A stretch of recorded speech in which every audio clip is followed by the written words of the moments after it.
आज आपल्याला एक नवीन किंवा यापूर्वी आधीही असलेले पण नवीन टर्मसाठी आमदार भेटणार आहेत. हे आमदार कोण असेल? अजूनही गुलदस्त्यात आहे, जो गुलदस्ता आज सायंकाळी खुलणार आहे.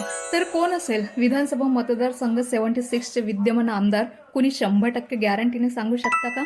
चला, या मतदारसंघाचे माननीय आमदार जे कोणी विजूराजू संजू असतील, ज्यांना तुम्ही भरभरून वोट्स दिले असतील, त्यात माझं वोट नसेल, कारण मी नोटाला वोट दिले आहे.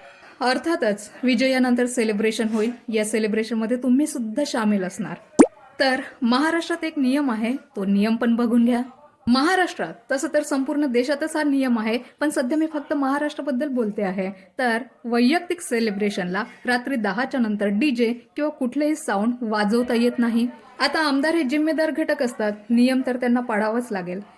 287 मतदारसंघात काय होईल माहिती नाही, पण मतदारसंघ 76 मध्ये डीजे हा रात्री 10 वाजता बंद झालाच पाहिजे.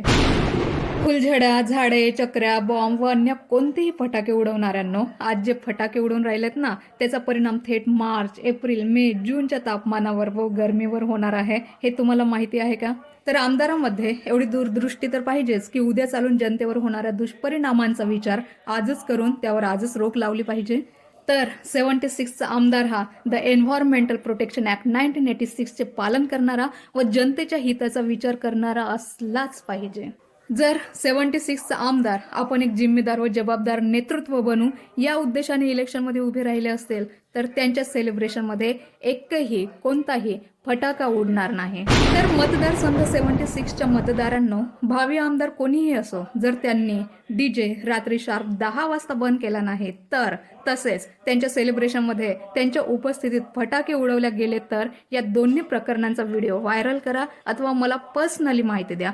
प्रॉमिस करते आहे, या दोन्ही घटना थेट विधानमंडळापर्यंत पोहोचवल्याशिवाय राहणार नाही. आणि फटाक्यांमुळे होत असलेल्या हानीवर राज्य सरकारांच्या, हायकोर्टांच्या व सुप्रीम कोर्टच्या भूमिका प्रत्यक्ष दाखवून देऊन प्रश्न उपस्थित केल्याशिवाय राहणार नाही की जर आमदार जिम्मेदार नसेल, तर आपल्या क्षेत्राचा विकास खरंच घडवून आणू शकेल का? कारण यांना भेद बसायला ना तर मी यांचे समर्थक आहे, ना प्रचारक, ना यांची चापलुसी करणारी आहे. माझा उद्देश फक्त माझ्या क्षेत्राचा आमदार हा जिम्मेदार व जबाबदार असावा हा आहे. तर 76च्या मतदारांनो, मी पुन्हा आपणास नम्र विनंती करते आहे, जरी इथे आमदाराच्या सेलिब्रेशनचा डीजे रात्री 10 वाजता बंद होत नसेल व आमदाराच्या उपस्थितीत एक जरी फटाका उडवल्या जात असेल, तर व्हिडिओ व्हायरल करा अथवा प्रमाणासहित मला माहिती द्या. प्रोहिबिशन टू रिपिटेशन मी करून आणते. तर वणी विधानसभा मतदारसंघ 76च्या पुढील आमदाराचे मी ॲडव्हान्समध्ये अभिनंदन करत स्वागत करते आहे.